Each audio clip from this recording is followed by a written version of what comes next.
Like sands through the hourglass, so are the days of our lives.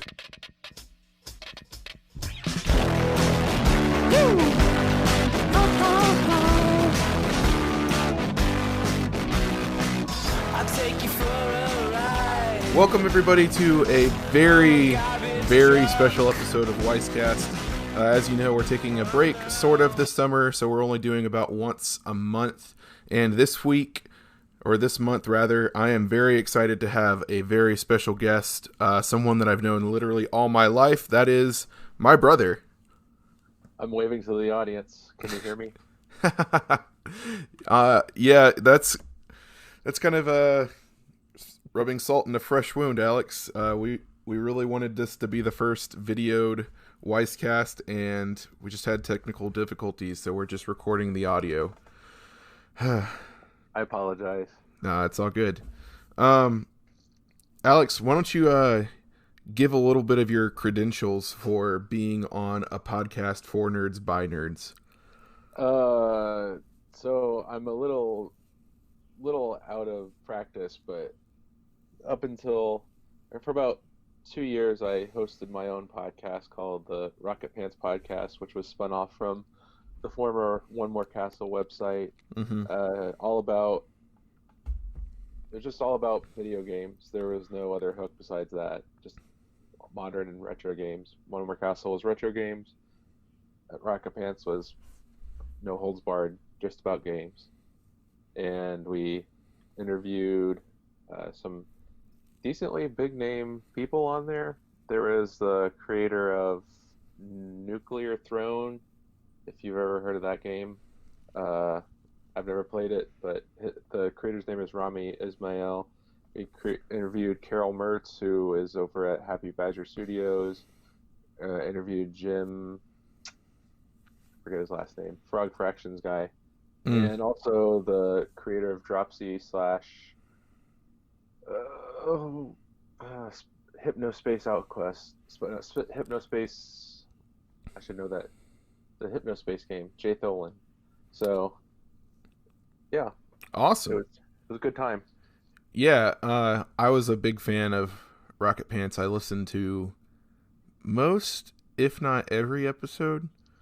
And I actually forgot that you interviewed the Frog Fractions guy. My friends and I back in the day really loved Frog Fractions.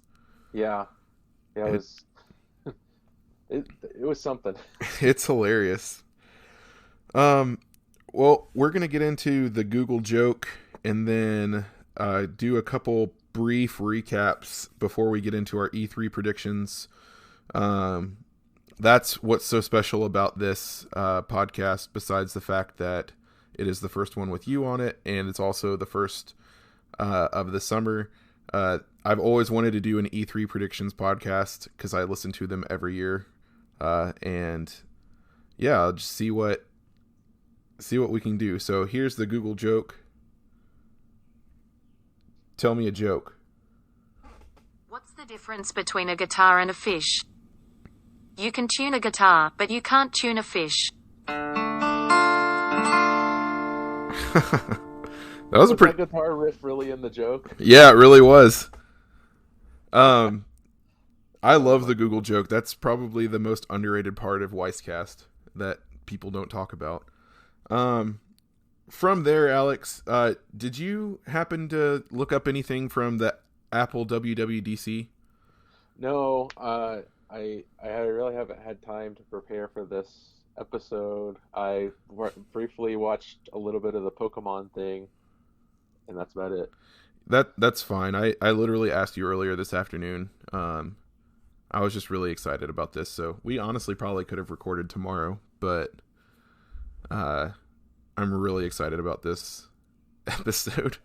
And that's okay. I'll just briefly recap it. Pretty much all they did was announce the next iOS. They said that iPadOS is spinning off from iOS. Oh, brother.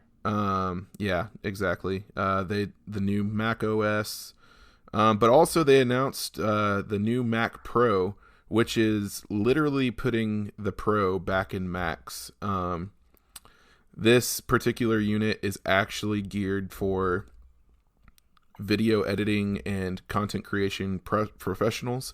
So like people that edit on like the Hollywood level, people that will spend, $100,000 on a rig for video editing. This is still very expensive, so it's not for people like you or I who like to edit videos kind of like as a hobby. Mm-hmm. Or even for professional YouTubers who do it every day for their livelihood. It is for those people that need the color accurate monitors and all that stuff. So like fully kitted out, this thing is going to cost like $50,000 to $60,000 with monitors and stuff. But if you took what? I probably would be the guy who gets that and just uses the Adobe Suite, because the Adobe Suite is what I have now. I'd probably be the guy that gets that and still just checks Facebook on it, $2,000 MacBook. Yep. But it's for those professionals in Hollywood or wherever that just really need the most color accurate displays and the best highest end components in their computers. And Apple, if you look at it in that light, Apple's actually undercutting the market, and that cost just really came down. And so I'm actually really excited to see, now that Apple is creating for those people again, to see what they do on the consumer level, to see if their stuff actually gets better at the consumer level. Yeah. Because it's kind of stunk over the past 4 or 5 years. But yeah. I honestly don't keep up with Apple even though I use their hardware exclusively. I usually use the older hardware. So yeah, I'd say that you're like, 90% of Americans that don't necessarily follow it. You like it because it works. Yep. and it works well for you. But I'm going to have to upgrade sometime because my computer is officially not supported. Well, it's not going to be updated anymore. It's supported. I forget what status that is. It's like the weird in-between limbo status. Yeah. Yeah. So I think I get security updates, but no, I can't upgrade to the newest version of Mac OS. That's sad. I'm looking over the updates for iPad OS right now, and some of them look kind of cool. Like the Wi-Fi selection from Control Center, that's about time that happened. Yeah. Let's see. Block senders and mail. I don't use the mail app, but maybe I can roll that out to block senders because I get so many spam. Mm-hmm. It's not funny.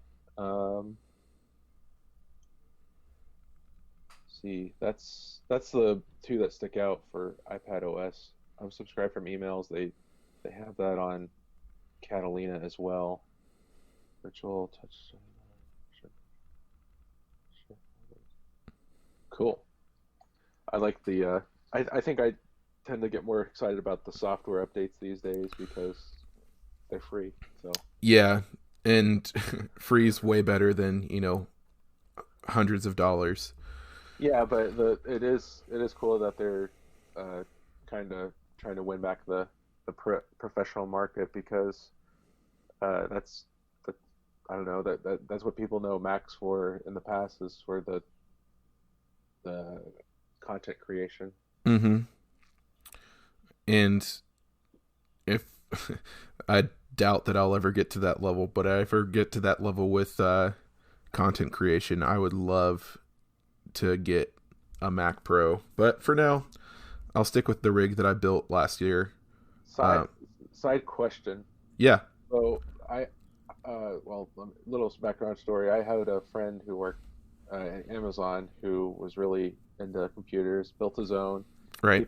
He put so much RAM in his computer that he could boot his hard drive off of the RAM. Wow. And yeah, he made a RAM drive. That's what kind of great. That's what the Mac Pro has, pretty much. Does it? Yeah.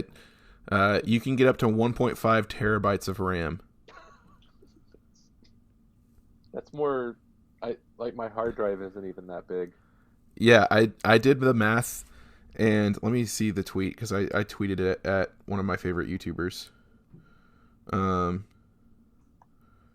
I was watching the keynote on my iPad Mini that came out in 2013, and appropriate. The iPad or the Mac Pro, and compared or my iPad Mini compared to the Mac Pro, sorry, I have literally 0.065104116 repeating percent of the RAM that fully spec'd out Mac Pro can have. On your desktop? No, on my iPad.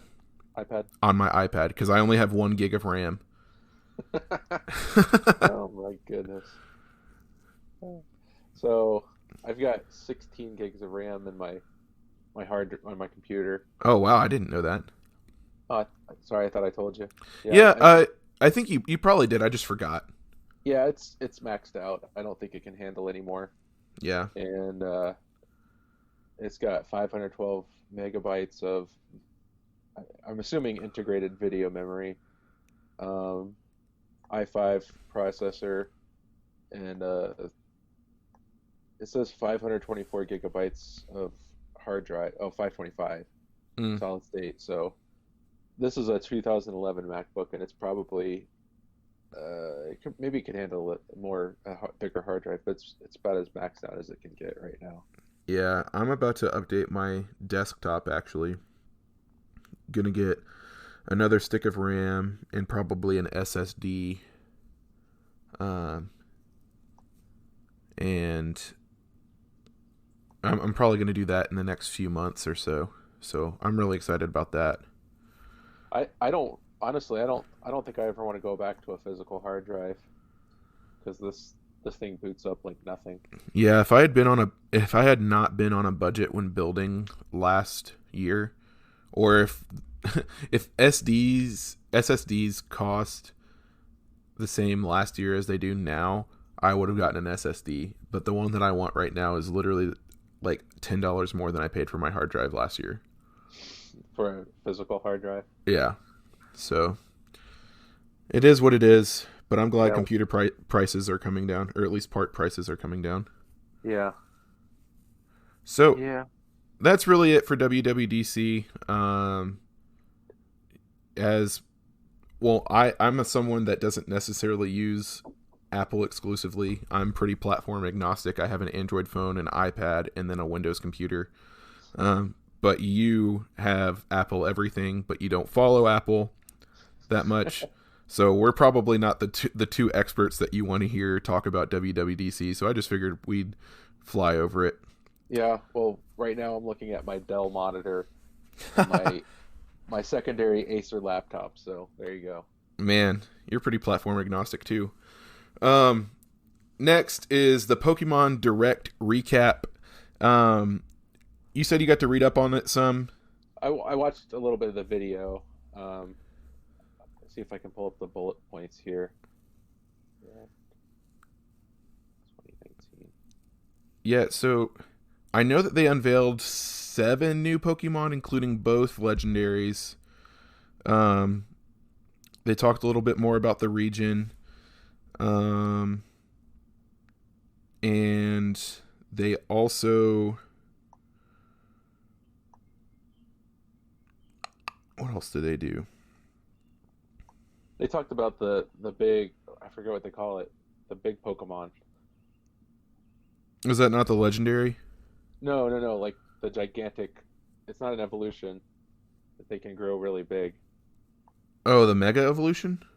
No, it's not called Mega Evolution. Oh. Did you watch the video? Dynamax. Ah, right. Yeah. I read articles, actually. I meant to watch it this morning live, but I completely forgot and was on the road, actually. Yeah, so I think those are pretty cool updates. I'm really looking forward to Pokemon on Switch. I don't know if I'll get it day one or maybe ask for it for Christmas or something. It comes out November 15th, really close to Christmas. But apparently there will be multiplayer raid battles, and that seems awesome. Agree. That seems very fun. Trying to get this pop-up to go away so I can read this recap. Yeah, go on ahead and read the recap once you get it. Okay, Dynamax. I don't... The Dynamax looks kind of interesting to me. I don't quite see the hook to it. But I guess it's just another strategy. The raid battles, like you said, I think you can do them online or you can do them locally. And they were talking about how you can fight the Dynamax Pokemon in the wild with your friends, too. Will that be part of the raid? Yeah. Oh, cool. These pit 4 trainers against a single enemy that will be Dynamax for the entire fight. Defeat it, and you'll have a chance to catch it. Your fellow trainers can be actual trainers, but if you don't have a group of 4, the AI will fill in as needed. And then you get a smartphone in the game.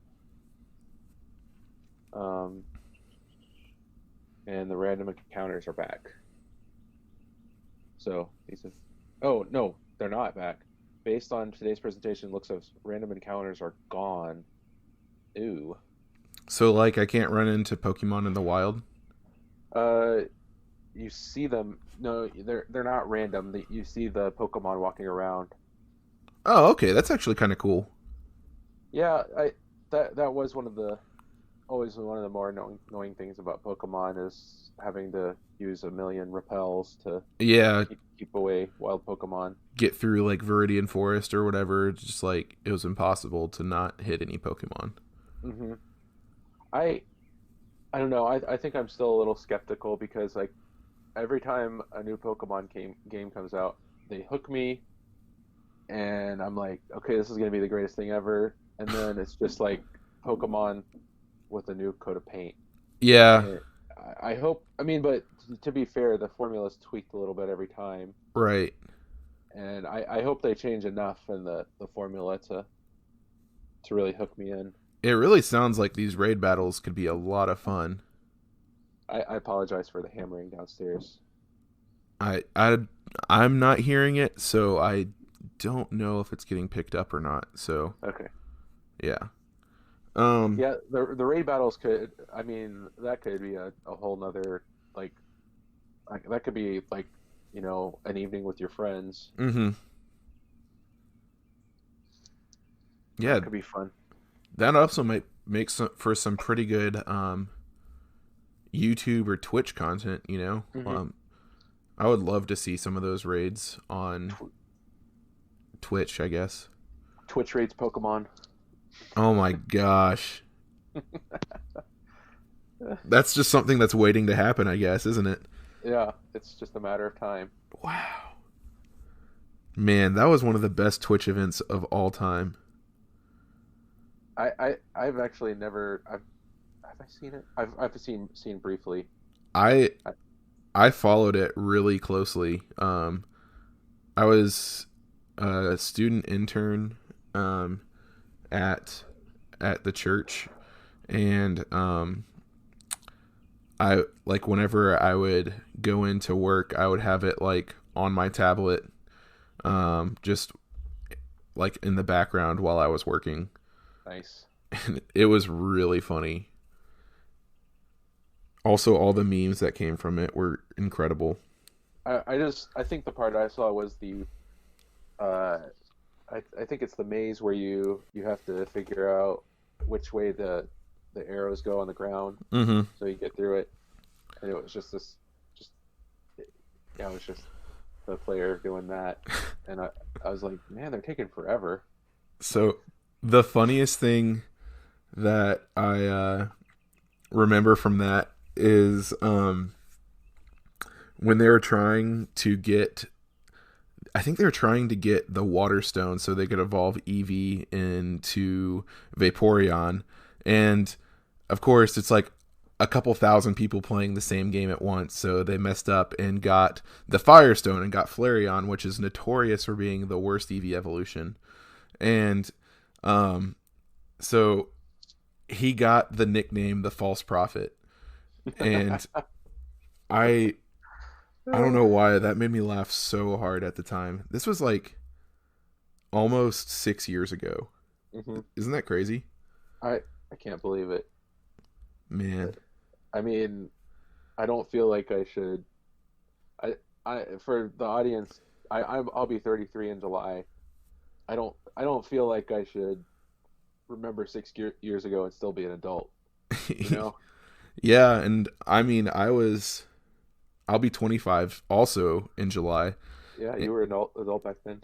I was also an adult, so um, just just a fresher adult than you.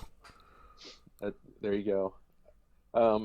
Here's a question related to Pokemon. Do you get into the mechanics underlying, like, I don't remember what they're called, but like the underlying mechanics of the game and really dig deep into the game, or are you more of a casual player of the game? I'm more of like in between. Uh-huh. So like you're talking about like the people that really study like the probabilities of like Yeah. encounters and like the which types are like perfect for fighting which types Yeah, and what are those stats called that you can just like max out? Um, I forget. I know that they're all on the internet like Bulbapedia and yeah. all that. I'm more like yeah, like in between. Like I want to make the best party that I can of my 6 Pokemon.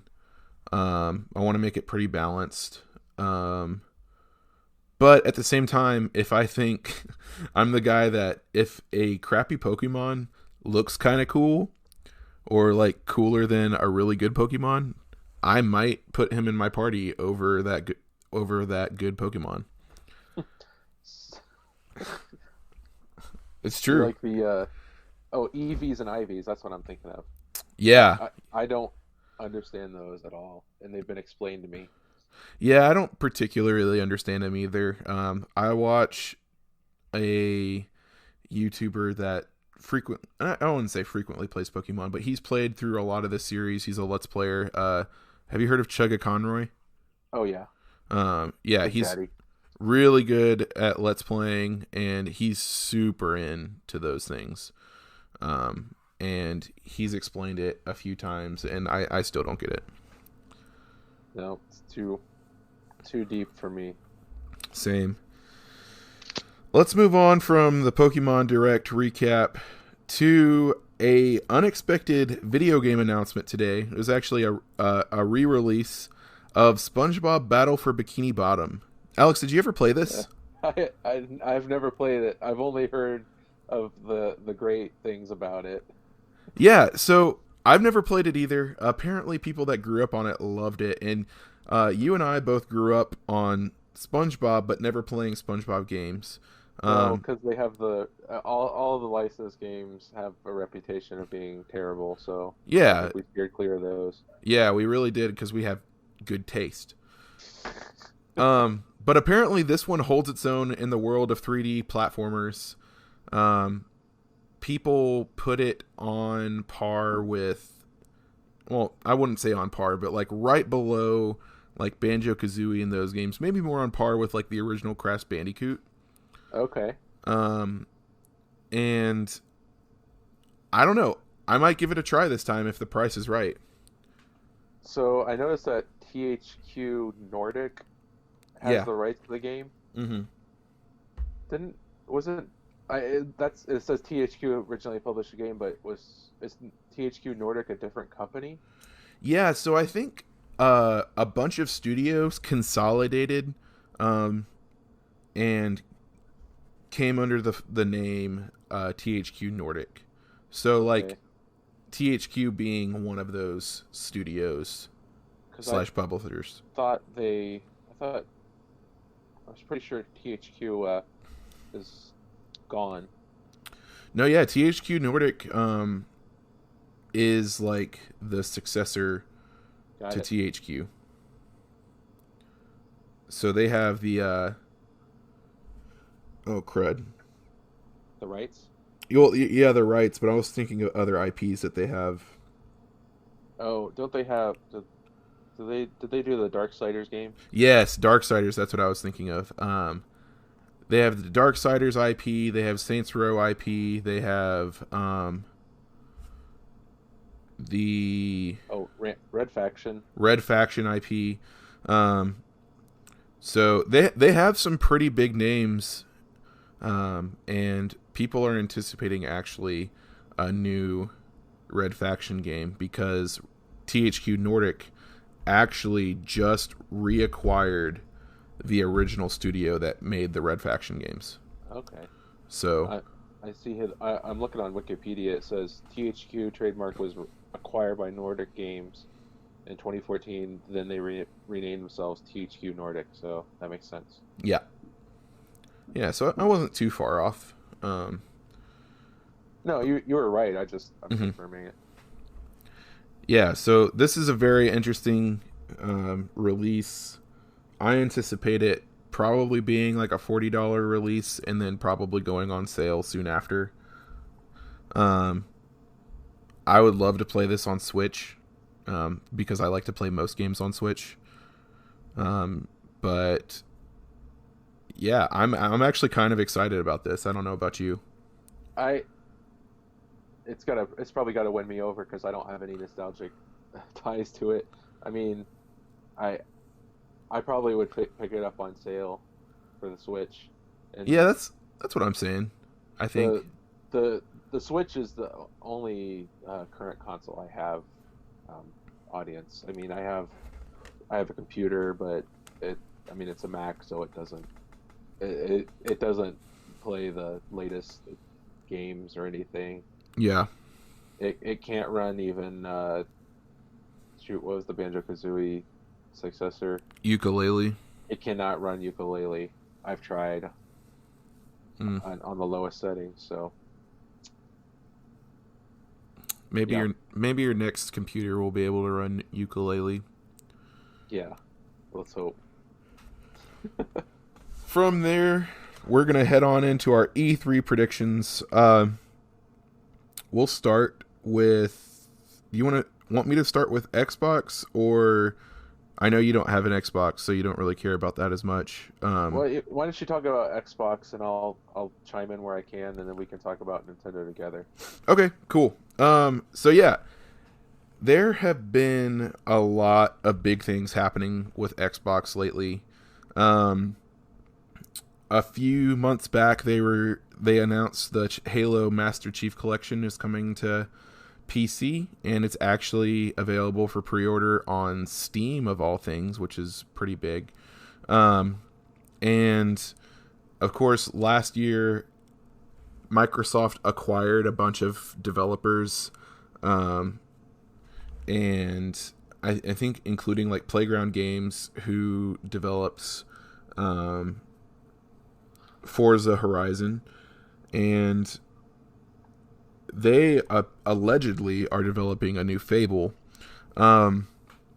So on the Xbox front, I am excited to see what they announce next week. And so I'm going to go through a few of my predictions. So a really safe, it's not a prediction, it's something that I'm actually looking forward to, is Halo Infinite gameplay. They announced Halo Infinite last year. There's speculation that it's kind of an open world Halo, which I don't know how I feel about that, but more like a what was the Bungie game? Destiny? Yeah, more like a Destiny game. I guess, but yeah, that's really the only thing that I guess we could compare it to. But I'm also looking forward to see, there's rumored that they will talk about the next Xbox. And I'm excited about that as well, as someone who was an early adopter of the Xbox One. So you think it'll be the Xbox 2? There's no telling, because it went from Xbox to Xbox 360 to Xbox One. So it could go to Xbox 2 or it could go to Xbox like 720, which wouldn't make that much sense because they're trying to push 4K gaming. It could go to, I wouldn't be surprised if it was like Xbox Infinite or something, to like kind of name after Halo or something. Yeah. But another thing that's confirmed is that Xbox Game Pass. Do you know what Game Pass is? Yeah, that lets you pay a monthly fee to play whatever games you want to on Xbox Live, right? Right. It's actually super cool. I have a trial of it for the summer, a 3-month trial. It was only like $1. And so I'm playing games from that right now. But Game Pass is coming to PC, and that's not the thing that most intrigues me. There's a rumor that Game Pass is coming to Switch. Yeah, that's where I'm kind of hoping it'll come.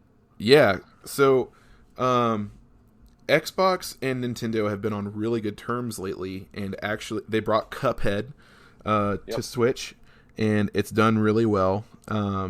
So I'm hoping that bringing Xbox games to Switch, I imagine it'll look more like bringing their indie games. Their ID at Xbox is what it's called. Yeah, I would not be surprised if that was the deal that they make, but it'd also be kind of cool to see streaming some of the AAA games on Switch. Yeah, there is precedent for streaming I don't know what you call the PS4 and Xbox versus the Switch, the 4K, because they're all HD. There's precedent for Resident Evil 7 and another game being streamed to the Switch. I don't remember what the other game was. Was it Assassin's Creed Odyssey? That's it, yeah. Yeah. So little precedents. That would not be super surprising to see actually a stronger tie between Xbox and Nintendo. This actually started kind of last year with Fortnite and the cross-platform availability. It didn't start with Minecraft?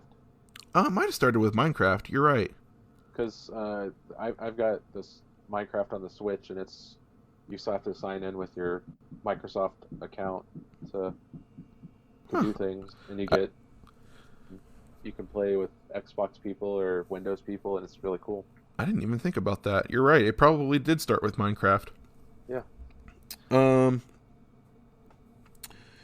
So something that's a lot less likely. Bungie's been working on another franchise, which is rumored to be called Matter. That trademark was filed back in late 2018, before Bungie split with Activision, and a lot of people are wanting Bungie to show up on the Microsoft stage and show off Matter.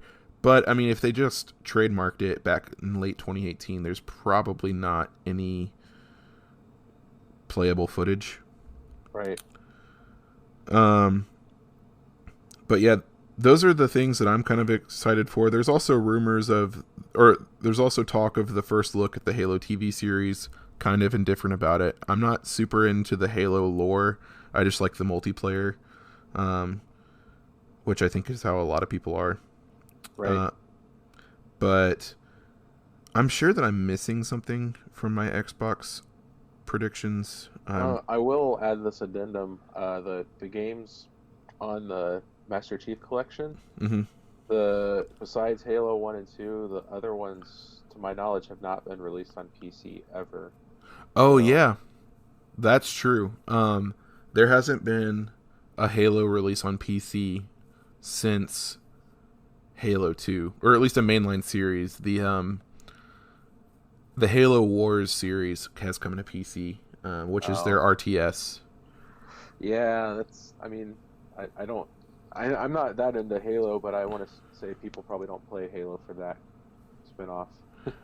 They do if they're into the lore. Okay. I actually really I played through Halo Wars in the fall, the first one, and really enjoyed it. I played it on PC. But I tried to play the second Halo Wars on my Xbox. I started last week, and it was not very intuitive. So I recommend playing it on PC if you ever get the chance, because you like RTSs. Yeah, I dabble. I feel like I don't have as much time as I want to, but yeah. Yeah. We've actually talked about playing StarCraft 2 and haven't had the chance yet. Maybe we'll get the chance sometime soon. Yeah, in July, whenever I make my pilgrimage up to where you live. To Redacted. Yeah. So I'm looking at PCGamer.com, and it says about the Master Chief Collection that 343 Studios has decided to implement the popular TU settings across all of Halo Reach's multiplayer. It's a title update released late in Reach's life that rebalanced armor abilities and drastically changed weapon bloom. In the original game, some playlists use these settings while others change. 343 seizes the TU settings overall better balance. At first, when I read, I thought it said it used them across all the games, but now I see that I was not correct. So it's not as interesting as a tidbit as I thought it was initially. Have you tried to play the original Halo like anytime soon? Like even going back after 2 and 3, it was really archaic in the multiplayer. Yeah, it's tough. Sometimes I haven't played much Master Chief Collection recently, but whenever I first got my Xbox, that was like all my friends and I would play because it's the only game that we had. And whenever we typically would only do Halo 3, but sometimes we would like mix up the queue and throw in 1, 2, and 4 as well. And whenever like Halo 1 came up, it was just really, really hard to play. Wait, so you can mix and match your games? Mm-hmm. Oh, that's really cool. It is really cool.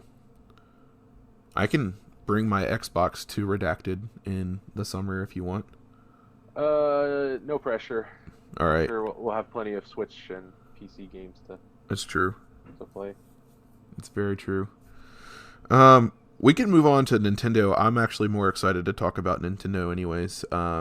As much as I love Xbox, there really just isn't too many far-fetched things that I could predict with Xbox.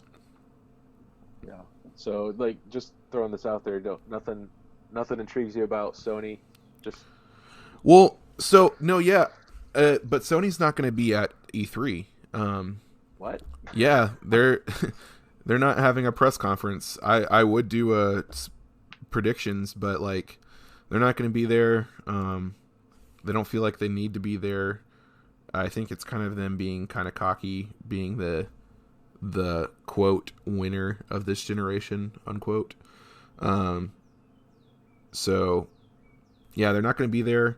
I mean, some of they might announce some things from like the show floor. They're just not having a press conference. I think they're still going to be on the floor, having demos and stuff. But I think they're taking a turn from Nintendo, but not even doing like a direct style, which is kind of lame. I mean, yeah, I'm trying to remember what Sony first-party games would be, like Uncharted and stuff like that. So yeah, people are. I don't see it as a first-party, or like I don't think of first-party games when I think of Sony. Yeah,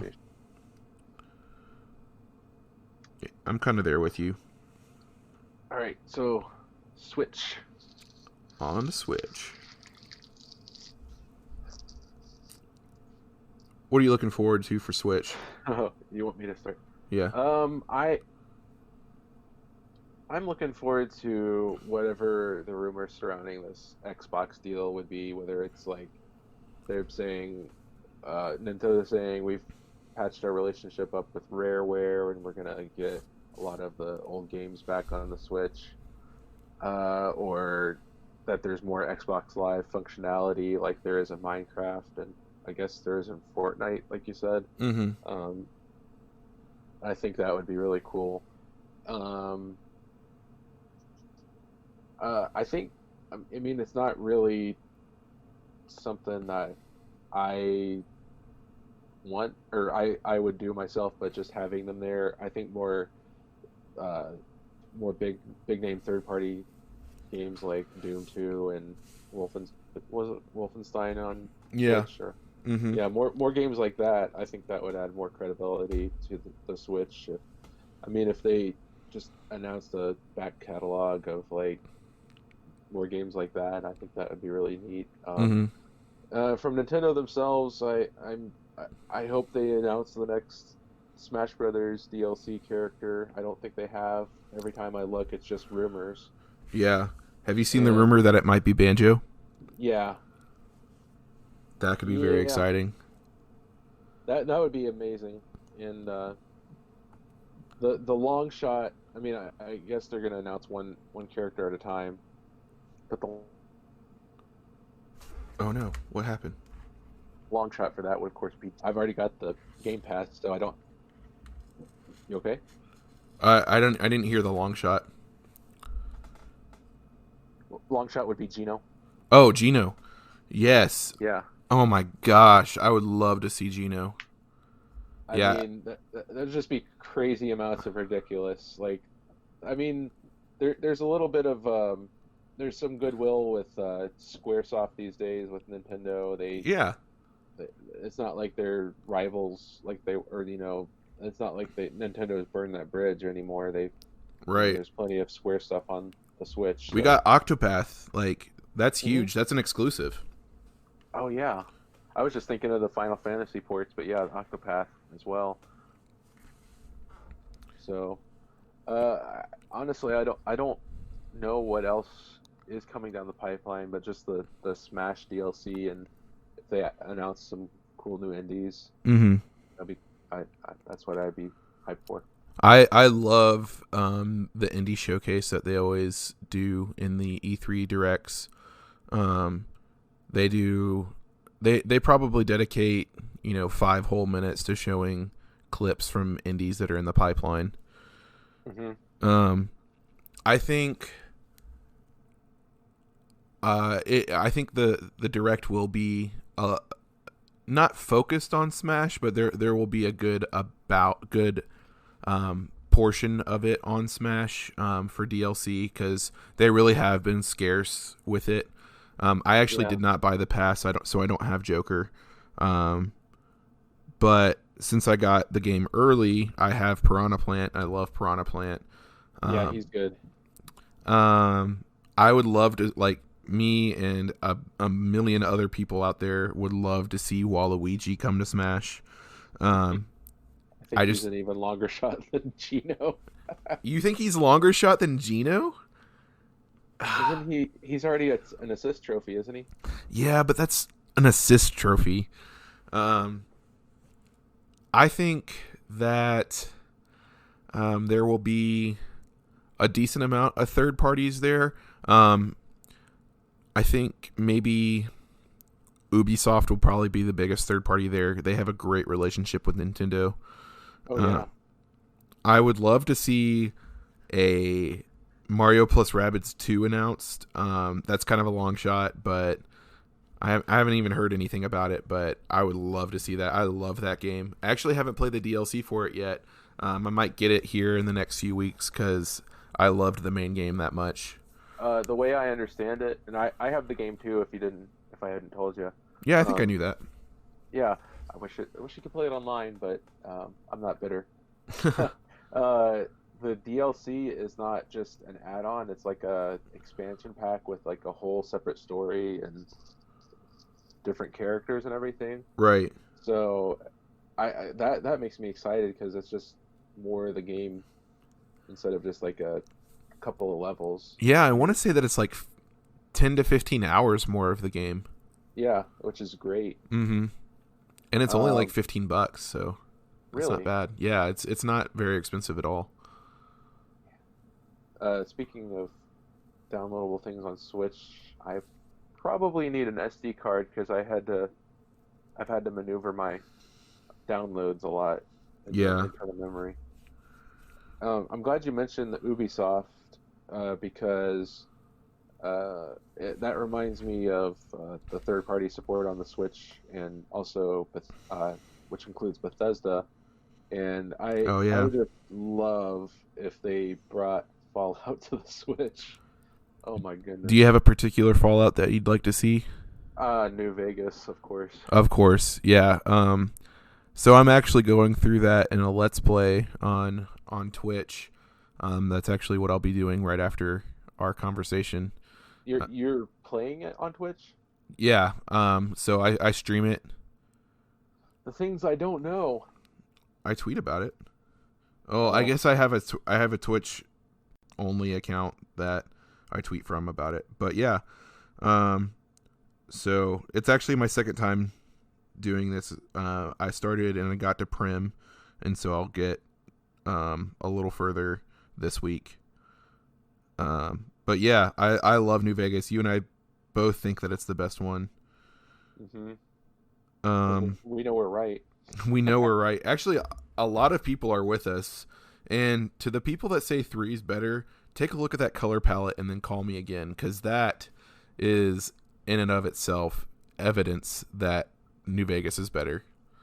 Yeah, here's the reason why. Like, I think I don't know if I knew this going in, but New Vegas I think is better because it has a lot of the original writers of Fallout 1 and 2, minus the creator. I forget his name, Brian somebody. Good guy. Sorry, Brian. It has a lot of the writers, and it's in the same region as Fallout 1 and 2, so there's kind of some regional connections as well. And just the what do you call that? The reputation system that adds a whole different dimension to the game besides the karma system. And on top of that, it's like the perfect. You don't have to play for very long. That's what the beauty of a Switch game is. You just pick it up, you play for 10 minutes, put it back down. That's what makes a Switch game a Switch game. Yeah. Play it on the go. Come on, Bethesda. Yeah, I would love to see a Fallout game come to Switch, preferably New Vegas, but I would not be surprised if they brought Fallout 4, even though I remember saying to you at the time that it came out that it was the best Fallout game, and that was a blatant lie. I actually really dislike Fallout 4 now. Now that I've had the chance to play it more. I played it for probably a good 20 hours or so, and I just it's so much different than the other Fallout games. The crafting is different. You have to like have a settlement, which sucks. The story's like okay, but like it's just it hasn't aged as well as New Vegas. Yeah. And not that I have like a super powerful PC or anything, but I can run my PC I can run it on my PC at ultra settings. So it's not as taxing as I thought it was. It's really not. And it looks really good, but I'm actually playing it on an Xbox because I was having technical difficulties last week whenever I was trying to stream it from my PC. Nice. So I would have thought that Fallout 4 would have been too resource intensive for Switch, but I guess it's not. Well, they brought Doom, so yeah, that's true. But Doom, even though it might technically be what I'm trying to say. It's like it's Scaled technically speaking a prettier game, but it's not as big of a game because it's not open world. down? Um, Yeah. So I don't know. They brought Skyrim as well, which also is an older game. I don't know. I could see them bringing Fallout 4 though. I don't know. I'd almost rather them not bring Fallout 4 than, or not bring anything than bring Fallout 4. That's funny. You still haven't played Skyrim yet, have you? No, and I've got your old PS3 copy. You know what? Just get it on Switch. I think that's the it factor for you. It is. It really is. I was actually thinking through when you were talking about the indie showcase about if a game is, now that I have a Switch, if a game is announced on Switch, I'm that much more likely to buy it. Yeah. And like I think there was a brief time maybe when there was still a brief time when PS3 games were contemporary, and I was excited about them before I got my Switch. But I mean, nothing's announced on the PlayStation 3 anymore because it's dead. Yeah. But I guess what I'm saying is, like, I don't know what I'm saying, but I like the Switch. It's one of, if not my favorite consoles of all time. And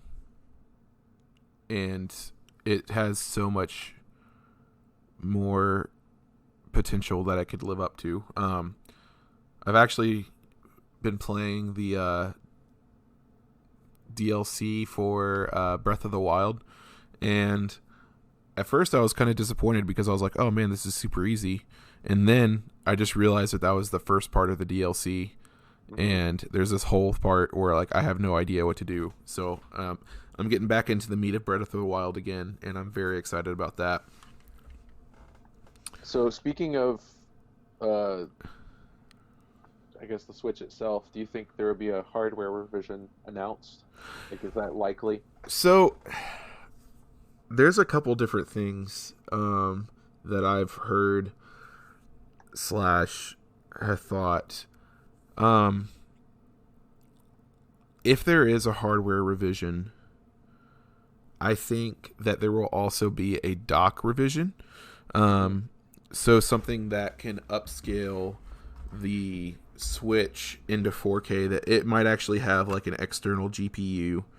So rather than just a console revision, something I could buy, right? Without having to get the whole new console. Huh. Exactly. So like the dock is what allows you to play your Switch games on Right. your TV, and so I think a revised dock with an external GPU that allows us to play upscaled games, because it already runs on USB-C, and so like that's what a lot of external GPUs use nowadays anyways. So I'd really like to see that personally, but a lot of people are saying a higher spec quote Switch Pro, which I guess would be like the equivalent of the new 3DS as compared to the 3DS. I don't know, like I never compared the new 3DS and the 3DS like side to side, so I have no idea how much it actually improved. I've seen a video and like side by side, and just from my rough memory, I feel like it was maybe a 25% speed improvement. Okay, so that was actually pretty significant.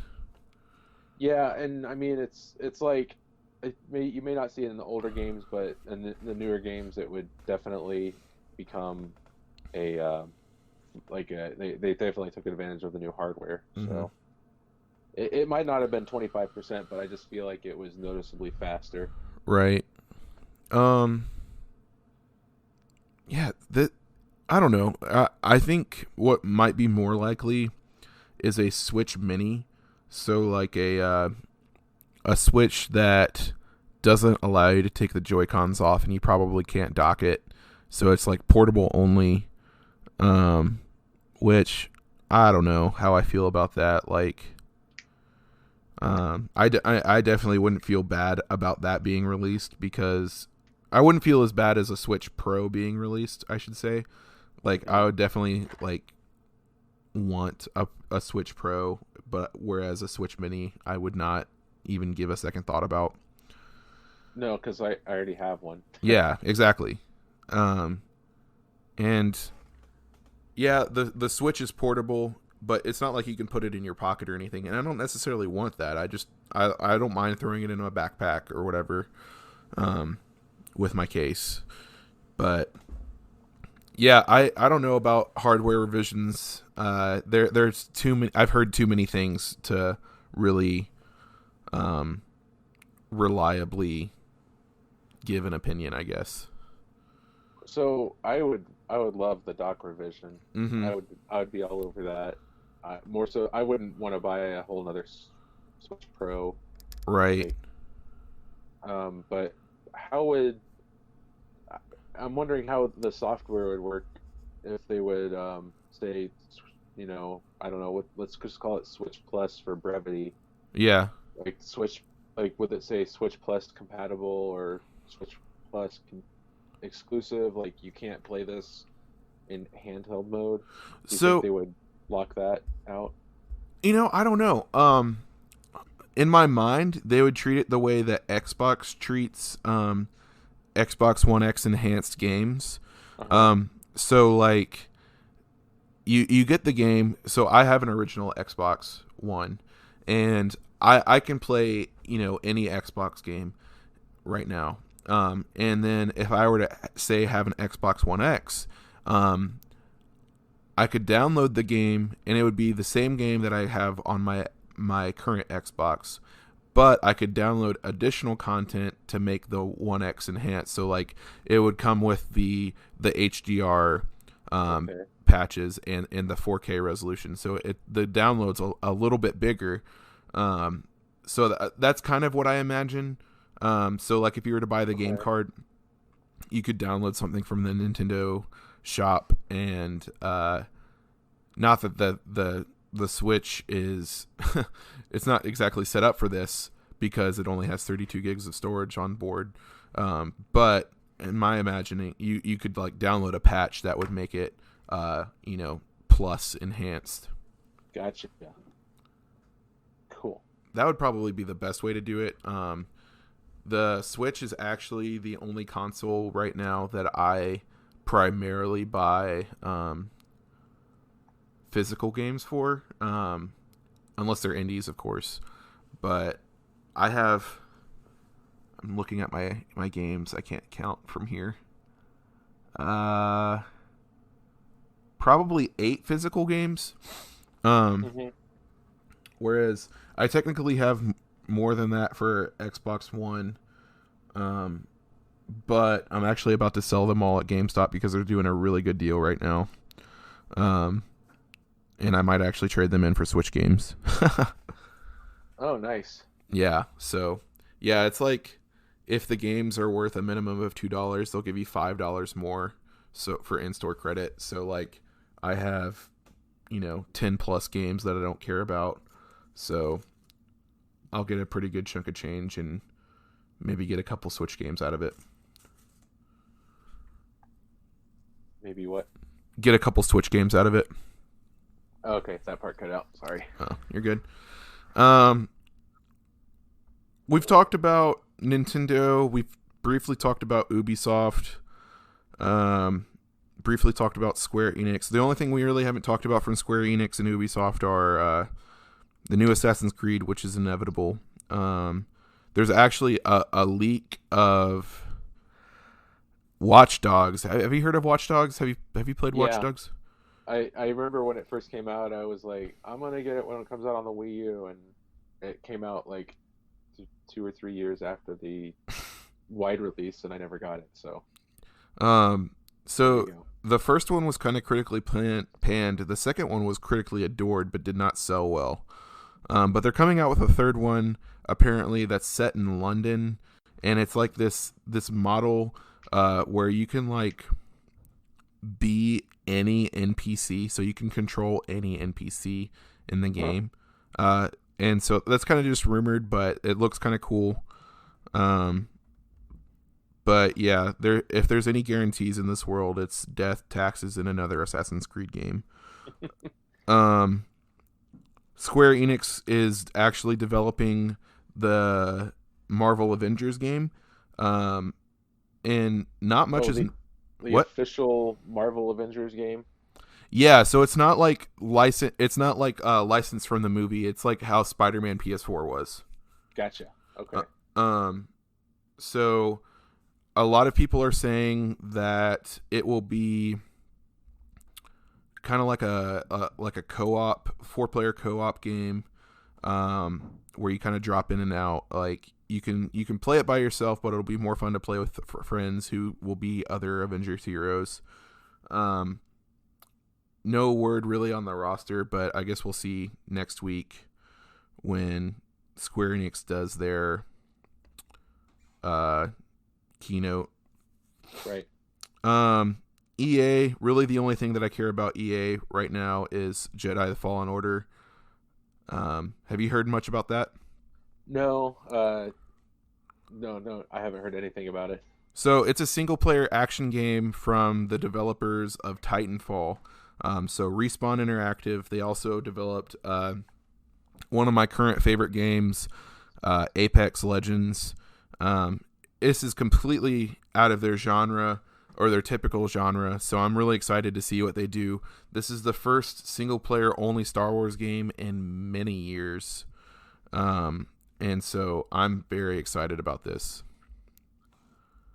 I think I did see a little something. They said no drop boxes, no... Yeah. What loot crates, that kind of thing. Yeah. So.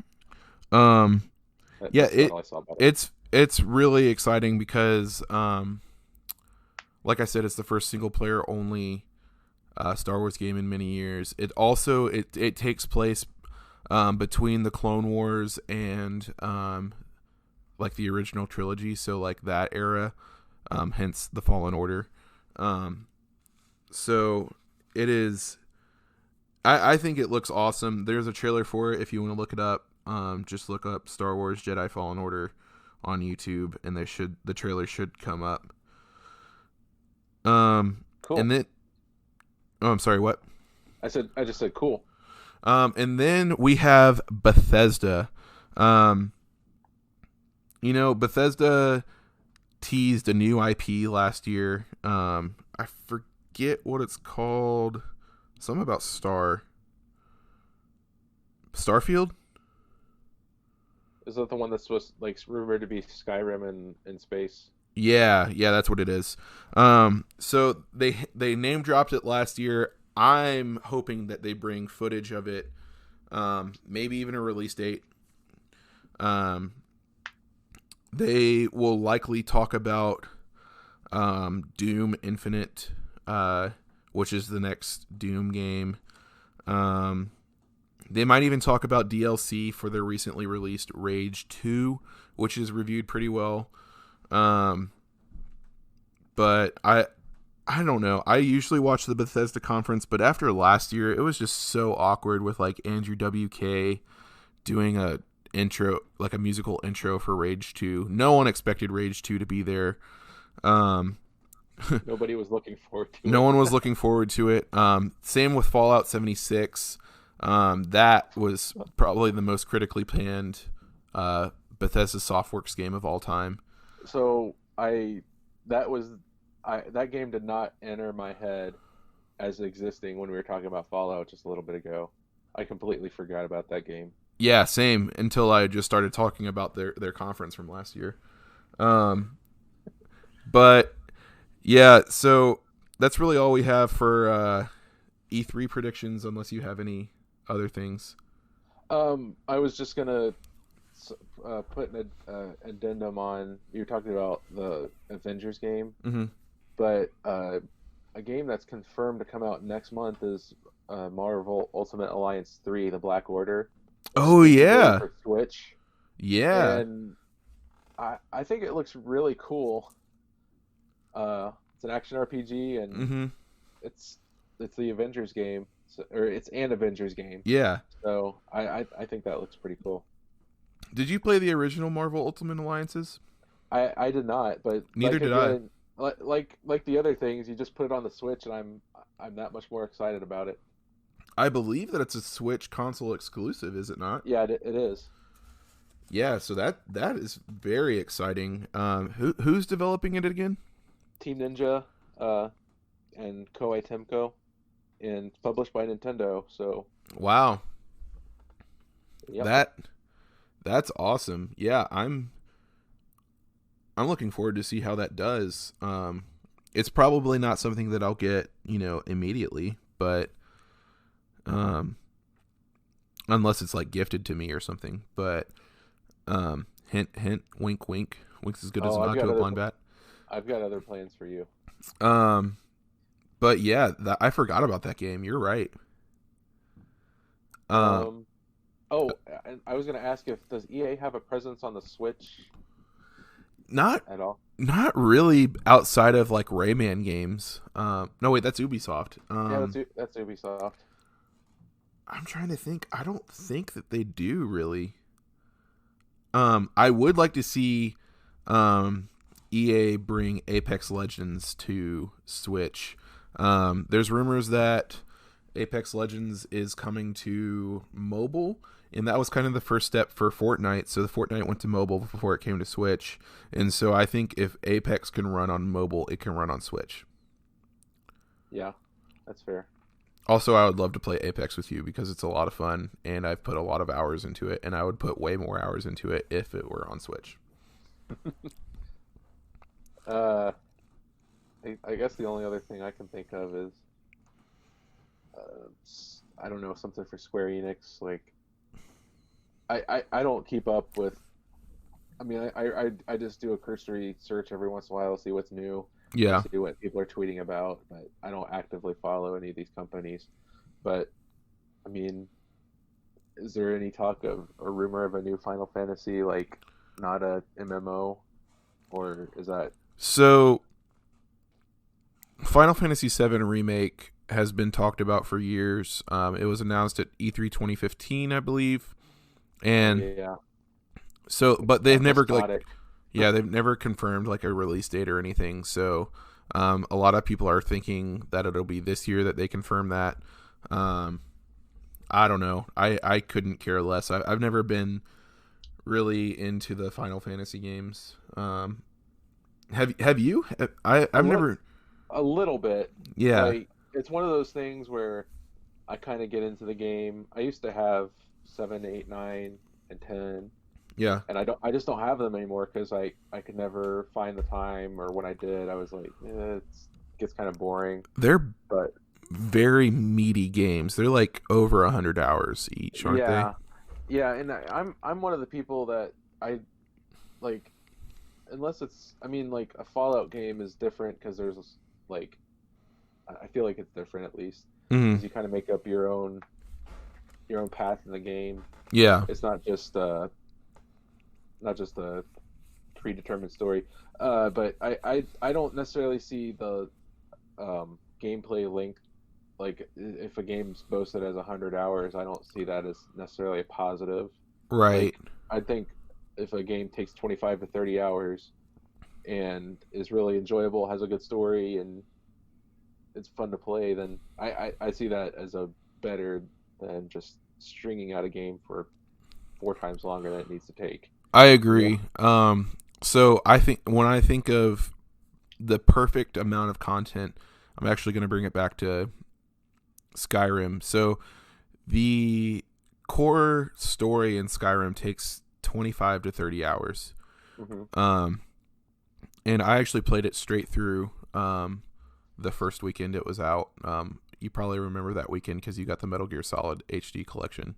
I do remember that. I was just telling my wife about that weekend not too long ago. It's one of my favorite memories in video games. You and I both got a new game, and we sat like I think it was in different rooms. It might have been back to back, but we just played those games all weekend, and it was awesome. But anyways, so the main story is only 25 to 30 hours, but there are 300 hours of content in the base game of Skyrim. That's like side quests and all that stuff. So I think that if you're someone that just wants to play the main story, great for Skyrim. Like, that's all I did initially. It wasn't until years later that I came back and did some of the side quests. And there are some side quests that are actually better than the main story, in my opinion. So I think I'm with you in saying that if there's like gameplay variety, or not gameplay variety, if there's really good side quest or like a shorter story, I'm more for it than, 100-hour plus game. Yeah, and there's also the games like Minecraft, which I really like, which it just goes on. It goes on literally forever. The world is infinite, and you can make a new world, and then it's just a completely different map. And there's so many different things you can do in that game, and I kind of like that there's no story at all. Yeah. I'm more. I think you're more in this camp too. I could be wrong, but I'm more about gameplay in video games. I don't necessarily care about the story. There are a few games where I do care about the story, like the Uncharted series. But for the most part, I'm all about gameplay. Yeah, I mean, I think the only games I really care about gameplay or story for is the Metal Gear Solid games, and that's just because it's pretty much like a movie.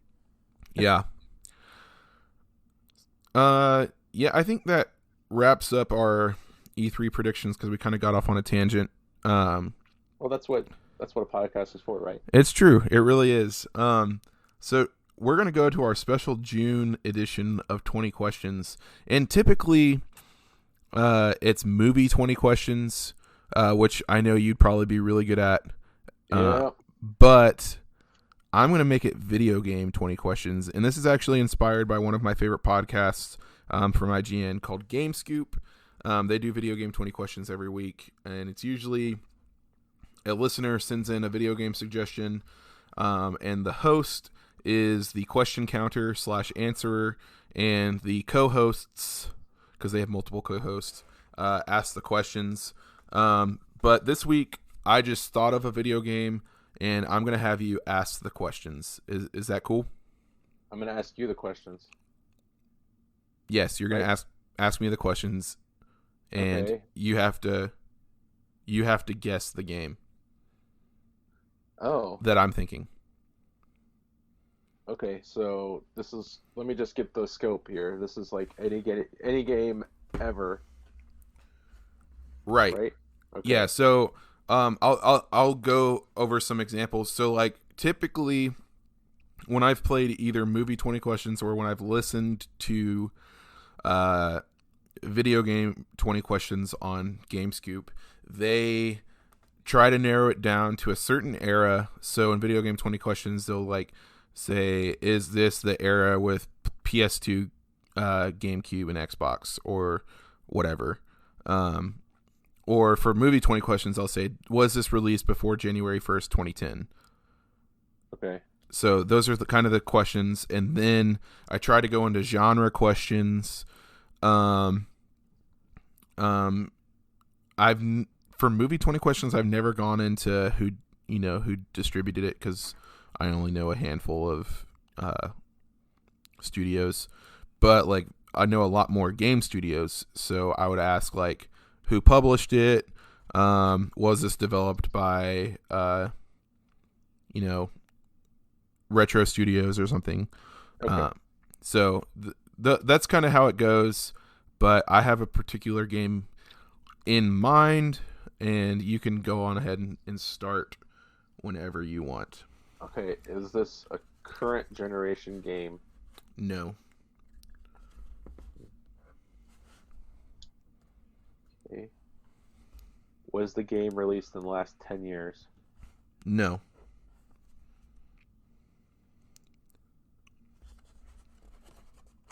Is it a Nintendo? Is it on a Nintendo console? Yes. Is it for the Super Nintendo? No. Is it for the Nintendo 64? Yes. That's 5 questions. Yeah, I'm keeping count too. Oh, cool. Is it a first-party game? Like published by Nintendo? Let me look that up real quick. I think it is, but I want to make sure.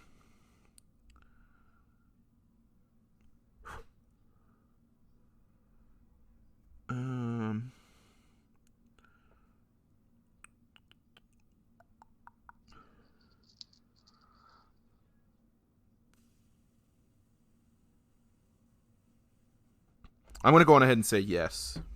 Yes. Okay. Is it a platforming game? Yes.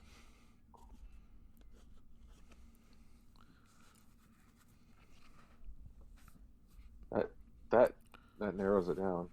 It does, but there's a lot of platforming games on N64 still. Is it a rare game? Rareware game? Yes.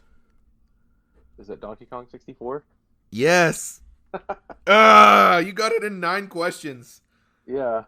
Man, I would have picked a newer game, but I didn't want to like torture you, because I knew that you haven't kept up necessarily. I guess I could have gone with a newer Nintendo game.